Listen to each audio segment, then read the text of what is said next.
லீடராக இருந்த மதுரையைச் சேர்ந்த பிரபல ரவுடி சிவமணியை அவரது கேங்கில் இருந்தவர்களே கொலை செய்துள்ளனர். கொலைக்கு காரணம் என்ன? மதுரை ஜெய்ஹிந்த்புரத்தை சேர்ந்தவர் பிரபல ரவுடி 30 வயதான சிவமணி. இவர் மீது கொலை உள்ளிட்ட பல்வேறு வழக்குகள் உள்ளதாகவும் கூறப்படுகிறது. சிவமணி தனது கூட்டாளிகளுடன் ஒரு காரில் கொடைக்கானல் சென்றுள்ளார். நேற்று இரவு மதுரை சாலையில் வத்தலகுண்டு திருநகர் அருகே அந்த கார் வந்தபோது காரில் இருந்த சிவமணி மற்றும் அவரது கூட்டாளிகளுக்குள் தகராறு ஏற்பட்டுள்ளது. இந்த தகராறில் காருக்குள் வைத்து சிவமணியின் கழுத்தை அவரது கூட்டாளிகளே அறுத்துள்ளனர்.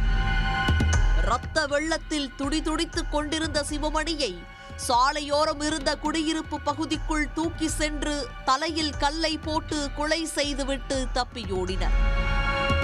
குடியிருப்பு பகுதிக்குள் இரத்த வெள்ளத்தில் சடலம் கிடப்பதாக தகவல் அறிந்து வந்த நிலக்கோட்டை டிஎஸ்பி செந்தில்குமார் சம்பவ இடத்தில் ஆய்வு மேற்கொண்டார்.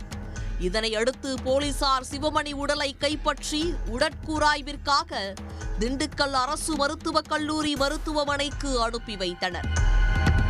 கொலை செய்துவிட்டு தப்பி மதுரையில் பதுங்கியிருந்த சிவமணியின் கூட்டாளிகளான முனியாண்டி மற்றும் கார் ஓட்டுநர் சரத் ஆகியோரை அதிரடியாக கைது செய்தனர். கொலைக்கான காரணம் குறித்து போலீசார் நடத்திய விசாரணையில் கடந்த 3 வருடங்களுக்கு முன்பு கேங் லீடராக இருந்த சிவமணி கூட்டாளிகளை படாத பாடுபடுத்தி வந்துள்ளார்.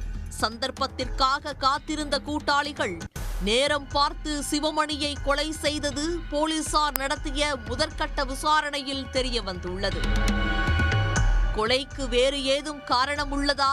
எதிர்கோஷ்டியினரிடம் பணம் வாங்கிக் கொண்டு கொலை செய்தனரா என்று பல்வேறு கோணத்தில் போலீசார் விசாரணை மேற்கொண்டு வருகின்றனர்.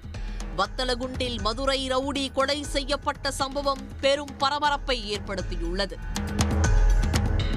உடனுக்குடன் செய்திகளை தெரிந்து கொள்ள சன் நியூஸ் பெல் ஐகானை கிளிக் பண்ணுங்க.